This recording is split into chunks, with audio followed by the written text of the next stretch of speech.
Bismillahirrahmanirrahim. Sahabat, kali ini kita akan berkisah tentang sahabat Rasulullah sallallahu alaihi wasallam, yaitu Ats-Tsufail ibnul Amr ad-Dawsi. Allahumma ja'al lahu ayatun tu'inuhu ala ma yanwi minal khairi ya Allah.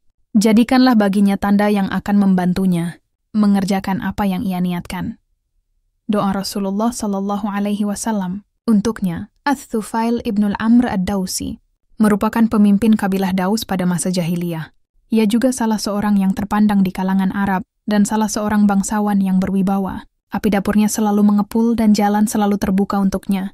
Ia senang memberi makan orang yang lapar, melindungi orang yang takut, dan memberi upah para pekerja. Di samping itu, ia juga seorang yang sopan, cerdas, dan pintar, penyair yang halus perasaannya, jelas, dan manis perkataannya. Seolah-olah kalimat-kalimat yang keluar dari mulutnya seperti sihir. Ats-Tsufail meninggalkan kampungnya, Tihamah, menuju Makkah. Ketika itu terjadi pergolakan antara Rasul yang mulia sallallahu alaihi wasallam dan kaum kafir Quraisy. Masing-masing menginginkan kemenangan dan berusaha mencari pendukung. Rasul sallallahu alaihi wasallam berdoa kepada Rabb-Nya dan senjatanya adalah iman dan kebenaran. Sedangkan kafir Quraisy berusaha untuk menyebarkan ajakan mereka dengan pedang dan menghalangi manusia mengikuti Muhammad dengan segala cara. Ats-Tsufail merasa dirinya memasuki pertempuran ini tanpa persiapan apapun dan tanpa ia sengaja. Padahal ia tidak pergi menuju Makkah dengan tujuan itu, dan tidak pernah terlintas di pikirannya mengenai pertentangan antara Muhammad dan kafir Quraisy. Akibatnya, pertempuran itu pun menjadi kenangan yang pernah terlupakan bagi Ats-Tsufail bin Amr ad-Dawsi. Marilah kita dengar urutan kisahnya yang menakjubkan ini. Ats-Tsufail mengisahkan bahwa pada suatu hari ia menginjakkan kaki di Makkah. Tidak seorang pemimpin Quraisy pun mengenalku hingga mereka menemuiku dan menyambut kedatanganku dengan meriah. Mereka memuliakanku sebagaimana mereka memuliakan para pemimpin mereka. Kemudian, para pemimpin dan pembesar Quraisy berkumpul bersamaku. Mereka berkata, "Ya Tsufail, engkau telah datang ke negeri kami." Ada seorang laki-laki yang menyatakan dirinya adalah seorang nabi. Ia telah menyusahkan urusan kami dan memecah belah kami. Kami amat takut hal ini juga terjadi di kaummu sebagaimana yang kami alami sekarang. Maka, janganlah engkau pernah berbicara dengannya. Janganlah engkau dengarkan perkataannya. Sesungguhnya ia memiliki ucapan seperti sihir yang dapat memisahkan antara seorang anak dan bapaknya, antara saudara dan saudaranya yang lain, antara seorang istri dan suaminya. Ats-Tsufail mengatakan, "Demi Allah, mereka selalu menceritakan keadaannya yang menakjubkan itu kepadaku, menakut-nakutiku, kaumku dengan perbuatannya, sehingga aku pun terpengaruh untuk tidak mendekatinya, tidak berbicara dengannya, dan tidak mendengarkan ucapannya sedikit pun. Ketika aku pergi ke masjid untuk thawaf di sekeliling Ka'bah dan meminta berkat dari berhala-berhala yang selalu kami agungkan dan kami berhaji untuknya, aku menutup telingaku dengan kapas agar tidak mendengar ucapan Muhammad. Akan tetapi tatkala aku memasuki masjid, aku melihat seseorang sedang sholat di sisi Ka'bah dengan sholat yang berbeda dengan tata cara sholat kami. Ats-Tsufail ibnul Amr ad-Dawsi melakukan ibadah yang berbeda dengan tata cara ibadah kami. Pemandangan itu membuatku senang. Ibadahnya menakjubkanku, dan aku merasa diriku lebih rendah daripadanya. Sedikit demi sedikit, tanpa kusadari, aku mendekatinya. Dan Allah menjadikan telingaku mendengar sebagian ucapannya. Aku pun mendengar suatu ucapan yang amat baik.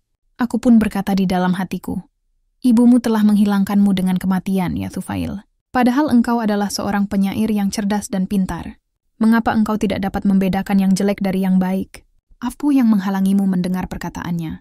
Jika yang dibawanya itu kebaikan, hendaklah engkau terima. Jika jelek, hendaklah engkau tinggalkan." Kemudian Ats-Tsufail tetap berada di sana hingga Rasulullah pergi dari Baitullah. Ia pun membuntutinya sampai ke rumahnya. Ketika ia masuk rumah, ia pun ikut masuk lalu berkata, "Ya Muhammad, kaummu telah menceritakan kepadaku tentangmu semuanya. Demi Allah, mereka selalu menakut-nakutiku dengan perbuatanmu, sehingga aku menutup telingaku dengan kapas agar tidak mendengar perkataanmu. Tetapi Allah tetap memperdengarkan ucapanmu ke telingaku, dan aku mendengar sesuatu yang baik, maka katakanlah semuanya kepadaku." Lalu Muhammad pun mengatakan semuanya. Beliau membacakan surah Al-Ikhlas dan Al-Falaq. Demi Allah, Ats-Tsufail telah mendengar perkataan yang lebih baik daripada perkataannya, dan ia tidak melihat suatu urusan pun yang lebih adil daripada urusannya. Ketika itu, ia membentangkan telapak tangan kepadanya dan bersaksi bahwa tiada ilah melainkan Allah dan Muhammad adalah utusan Allah, dan ia pun memeluk Islam Kemudian Ats-Tsufail menetap di Makkah beberapa saat. Ia belajar darinya ajaran Islam dan menghafal ayat Al-Quran yang mudah baginya. Tatkala ia berniat untuk kembali ke kaumnya, ia berkata, "Ya Rasulullah, aku adalah seseorang yang ditaati dalam lingkunganku. Aku akan kembali kepada mereka dan mengajak mereka untuk memeluk Islam. Berdoalah kepada Allah agar menjadikan bagiku tanda yang akan membantuku mengajak mereka." Rasulullah pun langsung berdoa, "Ya Allah, jadikanlah baginya sebuah tanda." Lalu Ats-Tsufail mendatangi kaumnya. Tatkala ia berdiri di hadapan mereka, terpancarlah cahaya di antara kedua matanya seperti lampu pelita. Ia berkata, "Ya Allah, jadikanlah pelita bukan pada wajahku, karena aku khawatir kaumku mengira terjadi sesuatu di wajahku karena meninggalkan agama mereka. Maka pindahkanlah pelita itu ke ujung cambukku, sehingga manusia berlomba-lomba melihat cahaya di cambukku itu seperti lampu yang tergantung." Kemudian ia menemui mereka di lembah. Tatkala ia turun, bapaknya yang sudah tua menemuinya. Lalu Ats-Tsufail berkata, "Wahai bapakku, menjauhlah dariku. Aku tidak lagi berada dalam agamamu, dan engkau tidak berada dalam agamaku." Lalu ayahnya berkata, "Ada apa, wahai anakku tersayang?" Ats-Tsufail menjawab, "Aku telah memeluk Islam dan mengikuti agama Muhammad SAW. Lalu ayahnya berkata lagi, "Wahai anakku, agamaku adalah agamamu juga." Lalu Ats-Tsufail berkata, "Sekarang pergilah, mandi dan bersihkanlah pakaianmu. Kemudian datanglah kepadaku agar aku ajarkan apa yang aku ketahui." Kemudian ayahnya pun pergi, mandi, dan membersihkan pakaiannya. Tak lama kemudian, ia menemui Ats-Tsufail, dan ia mengajarkannya tentang Islam. Dan akhirnya, ayahnya pun memeluk Islam. Setelah istrinya juga datang menemuinya, ia berkata, "Wahai istriku, menjauhlah dariku. Aku tidak dalam agamamu, dan engkau tidak dalam agamaku." Lalu istrinya tersebut berkata, "Demi bapak dan ibumu, ada apa wahai suamiku?" Ats-Tsufail menjawab, "Islam telah memisahkan kita. Aku telah memeluk Islam dan mengikuti agama Muhammad SAW. Lalu istrinya berkata, "Agamamu adalah agamaku juga." Ats-Tsufail berkata, "Sekarang pergilah dan bersihkan dirimu dari air Dzulsyara." Istrinya pun berkata, "Demi bapak dan ibumu, apakah engkau takut kepada Dzulsyara?" Lalu Ats-Tsufail berkata, "Celaka engkau, wahai istriku. Pergilah dan bersihkanlah dirimu di tempat yang jauh dari manusia. Aku akan melindungimu dari batu berhala itu." Kemudian istrinya pun pergi dan membersihkan dirinya. Kemudian ia datang menemui Ats-Tsufail kembali dan ia mengajarkannya Islam. Dan akhirnya istrinya pun memeluk Islam. Setelah itu, Ats-Tsufail baru mengajak kaumnya, Bani Daus, untuk memeluk Islam. Akan tetapi, mereka amat lambat menerima ajakannya kecuali Abu Hurairah. Ia merupakan orang yang paling cepat menerima ajakannya untuk memeluk Islam. Setelah itu, Ats-Tsufail bersama Abu Hurairah datang menemui Rasulullah di Makkah. Nabi SAW berkata kepadanya, "Bagaimana dakwahmu, wahai Tsufail?" Ia menjawab, "Di hati mereka ada penyakit dan kekafiran yang mendalam. Mereka, Bani Daus, telah dikuasai oleh kefasikan dan kemaksiatan." Lalu Rasulullah SAW berdiri, berwudu, kemudian salat dan berdoa kepada Allah. Abu Hurairah berkata, "Sungguh, aku belum pernah melihat amal itu sebelumnya. Aku takut ia mendoakan kejelekan bagi kaumku hingga mereka semua binasa." Ats-Tsufail berkata, "Jangan khawatir." Lalu Rasulullah SAW mulai berdoa, "Ya Allah, berilah hidayah bagi kaum Daus. Ya Allah, berilah hidayah bagi kaum Daus. Ya Allah, berilah hidayah bagi kaum Daus." Kemudian beliau menoleh kepada Tsufail dan berkata, "Kembalilah ke kaummu. Berlaku sopanlah kepada mereka, lalu ajak mereka kepada Islam." Setelah itu, Ats-Tsufail selalu berada di bumi Daus dan mengajak kaumnya kepada Islam hingga Rasulullah SAW hijrah ke Madinah selesai perang Badar, Uhud, dan Khandaq. Lalu Ats-Tsufail menemui Rasul SAW setelah mengislamkan 80 rumah dan mengajarkan mereka. Mendengar hal itu, Rasulullah pun sangat senang, sehingga beliau memberi bagian ghanimah hasil perang Khaybar. Ats-Tsufail berkata, "Ya Rasulullah, jadikanlah kami pasukanmu yang sebelah kanan dalam setiap perangmu, dan namailah kami dengan Mabrur." Setelah itu, Ats-Tsufail selalu bersama Nabi hingga terjadinya Fathu Makkah. Ats-Tsufail berkata, "Ya Rasulullah, utuslah aku kepada Dzulkaffain berhala Amr bin Hamamah agar aku membakarnya." Rasulullah pun mengizinkannya. Kemudian ia berangkat menuju berhala itu bersama pasukan dari kaumnya. Tatkala ia sampai dan hendak membakarnya, para wanita, anak-anak, dan kaum laki-laki telah mengelilinginya untuk mencelakakannya.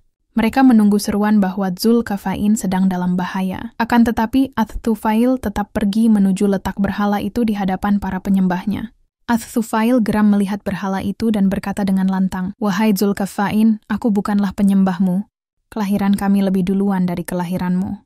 Aku akan membakarmu." Tatkala api telah membakar berhala itu beserta berhala-berhala lainnya yang ada di Bani Daus, akhirnya kaum itu memeluk Islam dan menjalankan ajarannya. Selanjutnya, Ats-Tsufail ibnul Amr ad-Dausi senantiasa bersama Nabi hingga beliau dipanggil Robnya ke sisinya. Ketika kekhilafahan dipegang oleh Abu Bakar, Ats-Tsufail beserta keluarganya tunduk dan taat kepada Khalifah Rasulullah Sallallahu Alaihi Wasallam. Tatkala timbul gerakan para murtadin, Ats-Tsufail bersama anaknya, Amr, juga ikut serta dalam memerangi Musailamah al-Kazzab. Ketika dalam perjalanan menuju Al-Yamamah, ia bermimpi. Ia berkata kepada teman-temannya, "Semalam aku bermimpi, ceritakan kepadaku takbirnya." Mereka bertanya, "Engkau bermimpi apa semalam?" Ats-Tsufail berkata, "Aku bermimpi bahwa kepalaku telah dicukur habis. Lalu keluar seekor burung dari mulutku, dan ada seorang perempuan berusaha memasukkan diriku ke dalam perutnya, tapi anakku Ammar meminta ikut bersamaku. Tetapi ia tidak berdaya." Lalu temannya berkata, "Itu pertanda baik bagimu." Kemudian Ats-Tsufail berkata, "Demi Allah, aku juga telah menakwilkan mimpi itu, bahwa kepalaku dicukur. Itu berarti kepalaku dipenggal. Adapun burung yang keluar dari mulutku adalah ruhku. Sedangkan wanita yang berusaha memasukkanku ke perutnya adalah bumi yang digali untuk menguburkanku. Aku ingin sekali terbunuh dalam keadaan syahid. Adapun anakku yang meminta ikut bersamaku adalah bahwa ia juga ingin mati syahid. Tetapi insya Allah ia akan menemuinya setelah itu." Ketika perang Yamamah berkecamuk, sahabat mulia Ats-Tsufail ibnul Amr ad-Dausi akhirnya syahid terbunuh, sedang anaknya, Amr, tetap berperang hingga ia terluka parah, tangan kanannya putus. Setelah perang usai, ia kembali ke Madinah meninggalkan ayah dan tangannya. Pada masa kekhalifahan Umar ibnul Khattab, Amr bin Tsufail datang menemui Umar dengan membawa makanan. Para sahabat yang lain duduk di sekelilingnya, kemudian ia mengajak hadirin untuk mencicipi makanannya. Ia merasa amat senang. Ia berkata kepada Umar al-Faruq, "Ya Amirul Mukminin." Umar berkata, "Demi Allah, sungguh aku tidak merasakan enaknya makanan ini sampai engkau mengadukkannya dengan tanganmu yang buntung. Demi Allah, tiada seorang pun dari sebagian kaum ini yang akan masuk surga kecuali engkau." Umar bermaksud karena tangannya, dan Amr pun selalu mendambakan syahid semenjak bapaknya syahid. Maka ketika terjadi perang Yarmuk, Amr ikut di dalam peperangan itu. Ia semangat berperang melawan musuh hingga akhirnya ia menemui syahid menyusul bapaknya. Allah telah merahmati Ats-Tsufail bin Amr ad-Dausi. Ia merupakan seorang syahid dan bapak syuhada. Demikianlah kisah sahabat mulia Ats-Tsufail bin Amr ad-Dausi. Semoga kita semua dapat memetik hikmah dari kisah ini. Wallahu a'lam. Jangan lupa di-subscribe ya.